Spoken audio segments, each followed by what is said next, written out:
Hi guys, Nikki from Innocent Teddies here, and in today's video I'm going to show you what I've crocheted in the last 6 months.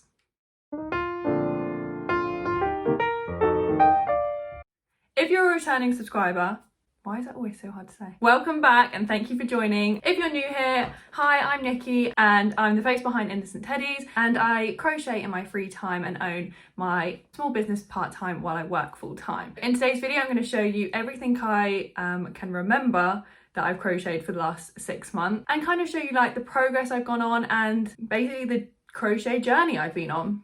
So I started my crochet journey back in 2020 as a lockdown hobby, probably like most people. I did then stop obviously once life got back to normal after lockdown, and it then just kind of picked up again, I think summer of 2021, and I learnt most of my crochet techniques from YouTube, which is really why I love being able to do the free tutorials for you guys to give back. So I kind of came up with the idea for the crochet business, well, with the help of my boyfriend, fiance now, back in December 2022, and then it kind of, I got it going and started up in early 2023. So we're almost over a year into it now, and the growth has been insane and literally nothing I ever thought would happen. Through that, I myself have been through loads of crochet learning and developed new skills and started pattern writing myself. So yeah, it's definitely been a journey, and it's really nice to kind of look back and see my old designs, which probably at the time I was really impressed with, but now seeing how far I've come is really, really cool as well. So let's just chat about what I've made in the last 6 months. Okay, so starting pretty early on in this year, I started my YouTube tutorials. So I was making multiple small things for my tutorials, and feel free to go check out my tutorial playlist because there is plenty there now where I've been doing it consistently. Like I said, I learned all through YouTube tutorials, so I was really keen to kind of do them myself and give back to you guys. I tend to try and find free patterns on Instagram, and I try and collab with those creators of the pattern, so it gives them exposure as well, and it's really nice to collab with other creators. So if any of you have been following my Instagram at all, you will have noticed a kind of change in my creation. So I initially started off doing a lot of dinos and turtles, but then when I started pattern making, I got really stuck into my classic bears. So initially, again, if you're a true Innocent Teddy follower, you will have seen I did like these almost peg leg kind of Teds. Let me just try find one. So I've got a few here with me. So these were kind of the classic bear shape I was going for. Sorry, they're a bit loppy because I've just come back from my market and they've been shoved in a suitcase.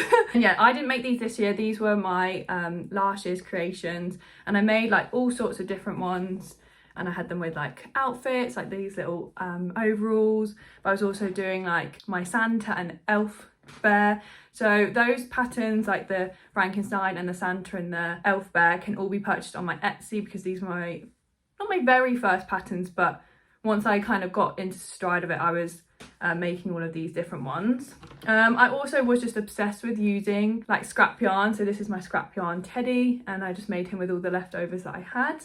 And I just think he's really cute. I think it worked out really well, and it was nice to use and recycle the yarn that I had. And then I just refined it a bit more, started again doing like loads of different outfits, trying different yarn out. And this one isn't a pattern, even though he is pretty cute. I probably should have. But this is my standard Cody Bear peg leg Ted. Again, Etsy pattern available without the coat. I haven't written up the coat, but the Cody Bear is available. And yeah, I just used his standard pattern for making like loads. So this I made for myself for my graduation last year. So yeah, anyway, I've gone on a tangent because this isn't this year's. They were all last year's makes, well, some of them, and they were my classic kind of go-to body shape. They are pretty low sew, literally you can work up the whole body, and the only things that are sewing is like the extra details and the ears. So they were really good for when I was kind of learning the ropes, relatively still beginner, making my own patterns. So yeah, they were my initial makes, and I did do a lot of those. So like I say, go check my Instagram out because I have got loads of these peg leg Teds. I actually don't know when the pinnacle of the change was. Oh no, I do.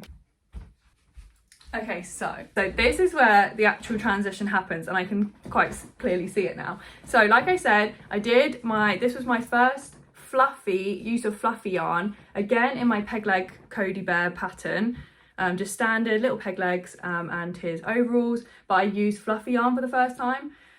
Like I said, once I was getting into the rhythm of trying different patterns, trying different yarns, I was seeing this fluffy yarn all over my Instagram, probably like you guys have as well. And I was just really intrigued to use it. I did find it difficult, don't get me wrong, at first. And it took me ages. Like, this little guy took me so long, but I am obsessed. So yeah, so I tried fluffy yarn. And then I went to America with Pete and we went traveling. All of my Instagram is kind of filled with American creators. So I was desperate to go and try a Jones, is it Jones? Joann's? A Michael's craft store, and all the craft stores you guys have out there, because I don't know about you, but the UK just kind of have like independent craft stores or like hobbycraft. So there isn't a wide range unless you get your yarn online. So I was like a kid in a candy store looking around all of these American craft stores while we were out exploring California. And I came across this Loops and Threads fake fur yarn. So I'd already experimented with the fluffy yarn, but I saw this and I just thought, right, this is the challenge. I need to kind of spice up my crochet. I wanted to do like a really big challenge. And of course, like anything, you think of fluffy yarn, I just immediately thought of bears. As you can see, I have an obsession with bears, clearly.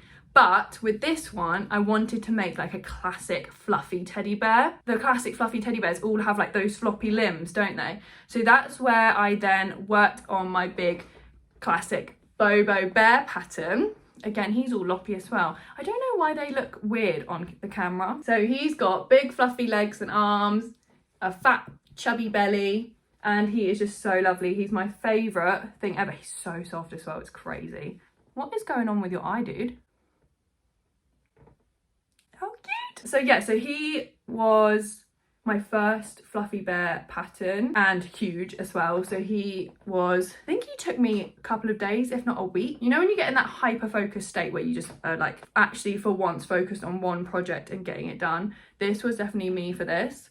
And obviously it was a really nice souvenir to have of our America holiday. But again, he is one of my best sellers now on Etsy. I've sold loads of his patterns, and you guys can now make your own Bobo Bear pattern if you would like as well. He kind of was the start of my floppy patterns and moving away from my peg leg patterns. So I started doing these floppy legs. Again, it's relatively low sew. You can literally, I crochet the arms and the legs, and then I make the body and I crochet the limbs onto the body as I go. And then you've obviously got to sew on the head and things like that as well. But relatively low sew, and he is just adorable. So for those of you who don't like huge patterns, once I made my large Bobo Bear pattern, I then obviously had to make a mini one, and he's so cute. He is the same yarn as, again, my peg leg one. So it's kind of nice to have them both together to see kind of how I developed. So I went away from my peg legs to more floppy and a classic teddy. And it's just so cool, like looking at these fluffy yarn and thinking, oh my gosh, I actually made this. Like, it just doesn't look crocheted at all, does it? So he's super cute, and his face, look at that face. I mean, isn't that just so cute? Yeah, these two were kind of the start of the obsession. We got our large Bobo Bear pattern and our mini Bobo Bear pattern. They're just my favourites. Don't tell the others. They were created in February, so once I got to February, it was pretty much the transition into the floppy bear patterns and the floppy body patterns. I then have created since then, this year, loads of different mini Bobo Bear patterns, including this Pride one I did for June, Pride month. Again, literally like so lovely, and this yarn is so nice. This yarn is, I can't actually remember, but it's from Hobbycraft. I'll link it in the description below. It's not as soft as I thought it was going to be. It's almost like kind of flannelly, but not really. But again, like the colours are just so lovely. And he just works up, look at their bellies, so cute. So they just work up so nice, and I've just got so many of them lying around now because I just love the pattern. It's so easy to do, it's so therapeutic to do, and just making like the classic teddy bears are just yeah, I love them. So while writing up my patterns, particularly with the fluffy yarn, it can be difficult to kind of keep track of stitch counts and mistakes and things like that. So what I did do, and what I found really helpful when I was creating a pattern with fluffy yarn, is I then recreated them in chenille yarn. So obviously, as you can see, the stitches are a lot easier to see in chenille yarn. So this is my big Bobo Bear in chenille yarn, and this is my mini one. And it was just a lot easier to count all the stitches in this chenille yarn, and just to kind of show people what it would look like in chenille yarn as well. So these were created as well for my pattern making, and again, super cute. So once I had pattern test my bears and then released them onto Etsy, they were really successful. Two of my best-selling patterns on Etsy. So it's just really nice to see that other people like them and want to make them themselves. Yeah, I was really on a high and really like inspired to keep going and creating my own designs, especially with this floppy body, like classic teddy feel. I wanted to keep that in place, but also creating new patterns. It's really hard, like when creating patterns, there's so many patterns already out there, to kind of keep it unique and keep it like to brand, I guess, but while also keeping it, yeah, like you say, what people want to be making as well. So it's hard to kind of keep yourself unique, and I have definitely found some of my patterns have not as so flopped, but definitely haven't been as successful as others, and it's all just a learning progression. I really love all of my patterns, obviously biased. Yeah, for any of you that are experiencing the same, don't give up, keep going. Let me just shut the window. I'm back. I can't even remember what I was saying. So my first pattern that I did after the large Bobo Bears was my zebra. So you can see the fluffy one, but my zebra. I have no idea why I decided to do a zebra first. I'm sure there probably would have been like easier ones to do first. I did it in a fluffy. These have been in my previous YouTube videos, but yeah, I kind of prefer the chenille. I just think it's got a cleaner look. This obviously is fluffy and more toy-like, but I just think this one looks cleaner and nicer. They were my first floppy body pattern after the Bobo Bears. Once I did the zebra, I then obviously had to do a whole safari pack. It's really hard as well, again, to choose which animals, I guess, that you want to pursue. So hard with a hobby that takes quite a while to do, when your mind is racing and wanting to get them all done. I do definitely struggle with that. I'll literally have an idea, for example, the safari pack, and do, right, I'll do a lion, I'll do a rhino, I'll do this, I'll do an ostrich. And it can very easily get quite quickly overwhelming when you can't just do them overnight. So it's definitely a long process, but it's so worth it in the end when it comes together. So choosing which animals to go forward with was a difficult one. But then once I had an idea, it's then obviously designing them and getting them to be how I see them in my brain, which is another really hard thing as well, because I'll see them and then it's thinking, right, how do I actually make stitches that do that sort of shape?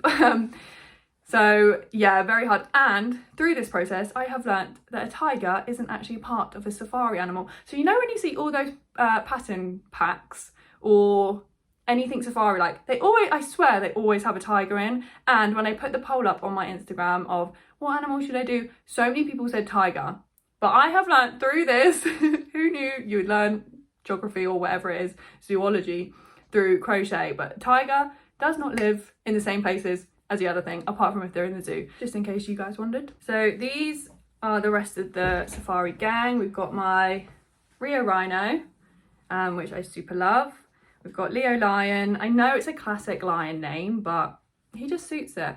He's got a bald head though, because I didn't finish the back, but he is probably one of my favourites of the safari pack. It took ages to get his muzzle and nose right and make him like different from the rest of the lion patterns out there. But I am super pleased with how he turned out. His tendrils are so lovely. Like, I think it's really mane-like. So I'm definitely really proud of him. He's super cute and definitely pleased with how he turned out. He gets a lot of attention at markets and on my Etsy as well. So he's lovely. Gina Giraffe. Love her as well. Look at her little tail. But yeah, love her. Pretty basic one, but also I think she's got really sweet vibes and really teddy-like. I think they would just all look so cute just sitting on a little shelf in a nursery, and like just such cute little decorations. Yeah, they're the 4 next safari packs. The hardest one I found was definitely the elephant, and kind of to be expected because it's obviously got that huge long trunk. And again, I just wanted it to be different from other patterns out there. What I tend to do is kind of look on Etsy at the others out there and just try and make them as different as possible. This was how it first started. Like you probably know, in pattern testing, there's multiple, not failures, but ones that you learn from, and this was definitely that. I mean, I feel like I don't need to tell you which part I wasn't quite pleased with. But it's so hard, especially when you've basically got like the whole pattern done. Like I had the body, I had the ears done, and you just like not desperate to get it done, but I'm just sometimes stubborn, and I try and keep going with the pattern even though I probably could have known from here that it wasn't going to be quite right. Pete was like, yeah, it's realistic because they do kind of go out and thingy, but I sent a picture to my mum and she was straight away like, no, you can do better. Shout out to mum for being open and honest as usual. It was good because I then refined her, and the finished, that's the rhino, the finished elephant looks like this. Again, super fluffy ears, a lot nicer trunk, a bit less in your face and girthy than this guy. I'm sorry.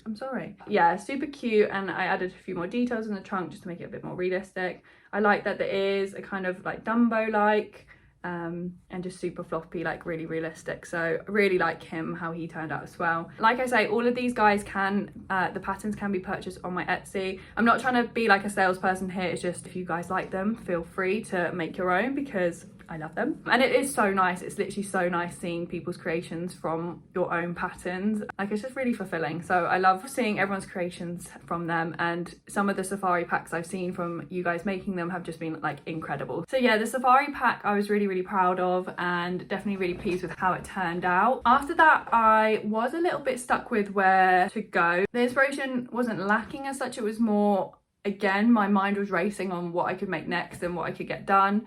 So I settled on doing a Farmyard pack. And if any of you follow my Instagram, you will have seen these already, but just a quick view of my Farmyard pack. So I started with my little moo cow, which is super cute. Like I love his little pink muzzle and his little spot. Going back to my fluffy yarn again that I love, I made my little sheep, which I think turned out really well. Definitely gets the sheep vibe and the woolly vibe with his fluffy body and head. Donkey, I adapted my zebra pattern a little bit and just made him into a donkey. I love his colour and I just think he's so cute, like his little hooves. Trying to get them all in. Oh, look at the family. So yeah, they're just so lovely. Like I can just imagine them sitting on people's like shelves in a nursery or a little bedroom.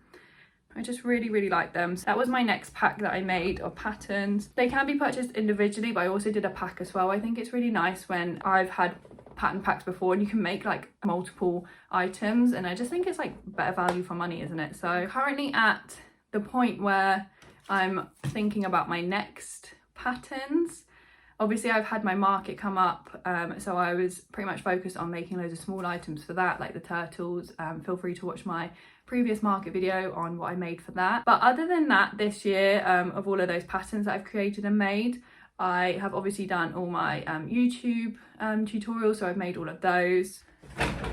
So I have literally been creating non-stop, and you can see all of them on my YouTube channel anytime. Yeah, some of these patterns have been super cute, and like I say, I've been crocheting away, making all of these into videos for you guys. So yeah, they've literally been creating non-stop. What would have been super cool, and an idea that I did see from someone else, is they keep their like yarn label, and then at the end of each month they tot up how much yarn they've used up in like yarnage. And I just thought it was really cool stats, like to be able to talk, like say if I was doing a video, oh, I've used however many meters of yarn to create all of these toys. I'm not that organised, and also it would be kind of hard because obviously I make mine into yarn cakes for storing them in here.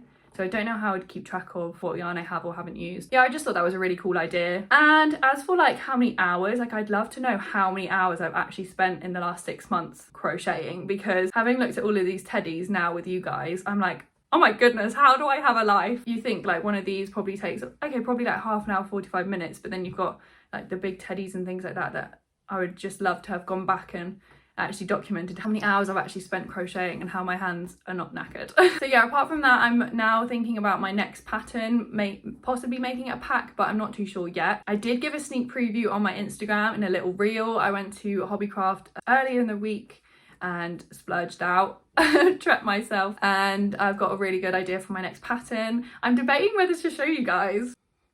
I feel like I will because yeah, I'm going to be releasing the pattern soon anyway, but he is not finished yet. So yeah, I'm going to give you a sneak preview. So I did like a poll again on Instagram on patterns that people would like to see.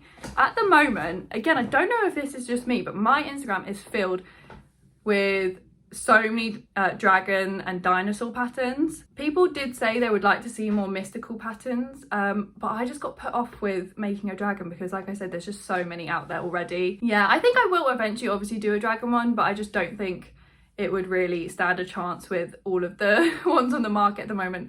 But what I did think was different and kind of mystical was one of them is still headless, so you've got to be kind to him. A yeti! Like, oh, like, look at his feet, look at his chubby little feet, his fluffy face, his little goofy grin. So what I still need to make for him is ears and just like 2 little horns. I'm thinking horns literally like this size, so like nothing major. Possibly in some of the pictures I've seen on Google, they're like the cutesy pictures of yetis, they're like yellow, but I might do them grey, and then just ears, and then he is pretty much finished. What do we think? Because I'm kind of in love. He's definitely different to what I've made before. Obviously all of my ones have been relatively like realistic classic animals, but this is the first time I've made something mystical and made up. And yeah, oh my god, he's just standing, he's just chilling, look at him go. Oh, and then yeah, obviously using a similar pattern, I'm gonna make the head different, but I haven't obviously got around to it yet. But got to make a Bigfoot, haven't I? And look at his feet, I literally just can't get over their feet. This yarn is just too soft, I can't even deal with it. This is going to be Bigfoot with a different face head. I do really like his like goofy little grin though, so I've just got to think how I'm going to make his head. And then again, if you follow me on Instagram, you possibly may see these be released for pattern testing soon. So these are my next patterns, hopefully to come out. Please do comment like below any pattern ideas you think I should do for some inspiration, possibly mystical. Like I do want to maybe make more of these made up characters because they're just so cool, and I feel like you can give it your own unique like spin on it. Obviously it's hard with like animals like cows and pigs, it almost has to look realistic for people to recognize, oh, that's a pig. But I feel like with these mystical ones you can kind of make it your own. Do Yetis have tails? But yeah, so I'm super pleased with how he's come out so far. Hopefully the ears and the horns don't ruin him. And yeah, I'm still intrigued how to do Bigfoot. I think I'm going to do it slightly different, like more oval shape, and maybe do like a frown rather than like the goofy grin. But yeah, so I'm really excited to see how those come out. I hope you guys enjoyed this video and seeing everything I've created this year. Please do feel free to leave a comment on any videos you'd like to see in the future, or even pattern ideas you'd like to see also. And I'll see you later. Bye!